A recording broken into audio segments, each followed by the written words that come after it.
नमस्कार दोस्तों, विनीत पांडे। इस वक्त अपने डॉग के साथ मैं डॉक्टर के पास जाने वाला था और मेरे पास बहुत सारे कॉल मैसेज आ रहे थे। आज ऑफिस नहीं गया और ऑफिस से मुझे फिर कॉल आया कि सर बच्चे परेशान हो रहे हैं। एक सवाल बार बार आ रहा है, बार बार एक सवाल पूछा जा रहा है। सवाल ये है कि सर क्या नेट का एग्जाम दोबारा होगा, और दोबारा होगा तो 14 दिसंबर को होगा, तो हमें तो कोई इंटीमेशन नहीं है, हमें कोई इन्फॉर्मेशन नहीं है। खैर 12 दिसंबर के आसपास इन्फॉर्मेशन आई थी। बहुत बेसिक और माइनर सी न्यूज़ है, मैंने इसलिए इसमें वीडियो नहीं बनाया। और क्यों नहीं बनाया मैं आपको बताता हूँ। आपको मेरा एक वीडियो याद होगा, मैंने कहा था क्या नेट एग्जाम कैंसिल होगा। उसमें हमने ये बात की थी और मैंने मेल डाला था यूजीसी को। अब चूंकि एक नेशनल डिजास्टर या नेशनल कैलेमिटी, तूफान आना, चक्रवात आना, ये एक बड़ा इशू है और हजारों स्टूडेंट्स के एग्जाम कैंसिल हो जाते हैं। तो मैंने अपने मेल में ये क्लियरली लिखा था कि जो बच्चे सेंटर पे लेट पहुंचे उनको मौका दिया जाए। दूसरी चीज, जहां पे तूफान है वहां देखो, वहां नॉर्मल है, वहां लाजमी है, तो वहां तो कॉमन सेंस भी है कि उनको दोबारा मौका मिले। तो हो सकता है और भी बहुत सारी मेल गई होंगी, क्योंकि मैंने स्टूडेंट्स को कहा भी था कि आप हो सके तो एक दूसरे से शेयर कीजिए, ट्विटर पे जाइए। तो फिलहाल एग्जाम रिकंडक्ट हो रहा है और जिनके लिए कंडक्ट हो रहा है ये प्राइमरली वो स्टूडेंट्स हैं जिनका एग्जाम चक्रवात या तूफान की वजह से कैंसिल हो गया था। तो ये प्राइमरली वो स्टूडेंट्स हैं जिनका चक्रवात या तूफान की वजह से एग्जाम कैंसिल हुआ था, जैसे चेन्नई, नेल्लोर और जो वहां पे कोस्टल एरियाज है, और उनका आज के दिन एग्जाम है 14 दिसंबर को। आप में से जितने स्टूडेंट्स 10 मिनट लेट पहुंचे, 20 मिनट लेट पहुंचे, आपको लास्ट मोमेंट एडमिट कार्ड मिला, आप नहीं पहुंच पाए किसी वजह से, आपके लिए फिलहाल कोई इंफॉर्मेशन नहीं है, कोई अपडेशन नहीं है। प्रैक्टिकली पॉसिबल भी नहीं है यूजीसी के लिए। मैं झूठ नहीं बोलूंगा, मैं ऐसा नहीं है कि स्टूडेंट्स के फेवर में हमेशा यूजीसी के खिलाफ बोलूंगा। मैं कुछ चीजें बताता हूं।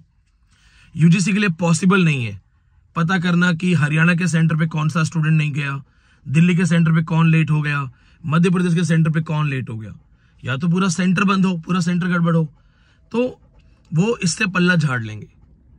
हाँ, लेकिन एडमिट कार्ड देर से देना, समय से चीजें अवेलेबल ना करवाना, सेंटर्स के बारे में इंटीमेशन समय से ना देना, इन सब चीजों में मैं स्टूडेंट के साथ हूं। ये गलत हो रहा है, गलत प्रथा है, इसका विरोध होना चाहिए, इसके खिलाफ जाना चाहिए।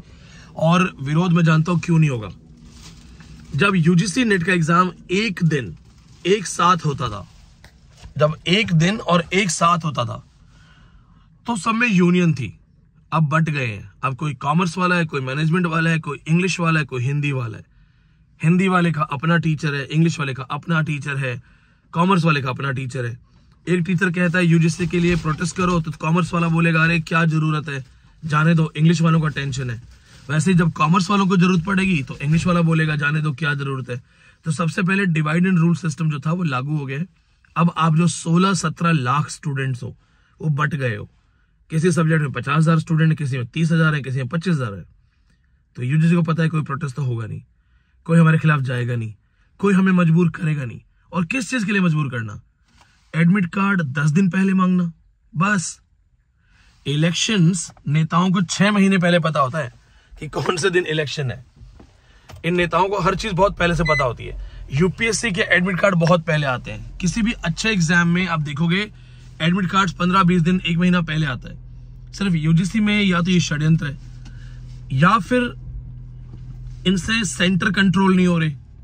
मेरे एक मित्र हैं, वो जानकारी रखते हैं इन चीजों की। उन्होंने मुझे बोला कि विनीत भाई, एक रीजन ये भी है कि सेंटर्स को लास्ट मोमेंट इसलिए दिया जा रहा है ताकि सेंटर्स पे सेटिंग ना हो सके, चीटिंग ना हो सके। तो मैं यहां पे एक चीज कहना चाहता हूं, मैंने उनसे भी ये बात कही थी कि अगर यूजीसी से सेंटर कंट्रोल नहीं हो रहे, एनटीए से सेंटर कंट्रोल नहीं हो रहे, तो स्टूडेंट्स को क्यों परेशान किया जा रहा है? ये तो वही बात हुई ना कि सरकार आपको पैसे, सैलरी ना दे। सरकार बोले कि देखो चोरी हम कंट्रोल नहीं कर पा रहे, आपके घर से चोरी हो जाएगी, इसलिए हम आपको सैलरी वगैरह देंगे नहीं, ना आपके पास पैसा रहेगा, ना आपके पास चोरी होगी। ये क्या मतलब है? तो खैर वो समझदार आदमी है जिनसे मेरी बात हुई, उनको मैंने अपना मुद्दा बताया कि भाई अगर ऐसा है तो भी खामियाजा स्टूडेंट्स को भुगतना पड़ रहा है, ये नहीं होना चाहिए। तो इस रिगार्डिंग हमने बात की थी और सजेशंस उन्होंने दिए हैं। हो सकता है आगे अच्छा हो जाए। हम प्रयास कर रहे हैं, कोशिश हम कर रहे हैं कि जेआरएफ की एज बढ़ जाए, कोशिश हम कर रहे हैं कि नेट का एग्जाम जो है वो ऑफलाइन हो, एक ही शिफ्ट में रहे ताकि परसेंटेज में आए। कुछ सुधार करना देखिए बहुत जरूरी होता है, समाज में कुछ सुधार करना बहुत जरूरी है। छात्र हित में जो भी चीजें हैं उसके लिए आवाज उठाते रहेंगे। आप जुड़े रहो और घबराओ मत। आपका एग्जाम अगर आप साइक्लोन वाले एरिया में नहीं हो तो नहीं है आपका एग्जाम, घबराने की कोई जरूरत नहीं है। इंफॉर्मेशन ऑथेंटिक लगे, बात समझ में आए, और मैं दिल्ली यूनिवर्सिटी से हूं, एक्स असिस्टेंट प्रोफेसर, तो अगर आपको लगे कि सर के साथ जुड़ना है, सर के साथ संपर्क में रहना है, तो एक सब्सक्राइब का बटन है, उसको दबा दो, हम लोग बात करते रहेंगे। इस वीडियो में कोई प्लानिंग नहीं की थी, मैं निकलने वाला था, मुझे लगा जो इन्फॉर्मेशन है मैं अपलोड कर देता हूं, बता देता हूं। ये कोई स्टूडियो शूट नहीं है, कोई प्रॉपर एडिटिंग नहीं है, टीचर स्टूडेंट से बात कर रहा है, अपने दम पे यहां तक पहुंचा हूं। आप देख रहे होंगे गाड़ी में बैठा हूं, थार में बैठा हूं, जीरो से शुरू किया यहां तक पहुंचा हूं, जीरो से शुरू किया यहां तक पहुंचा हूं।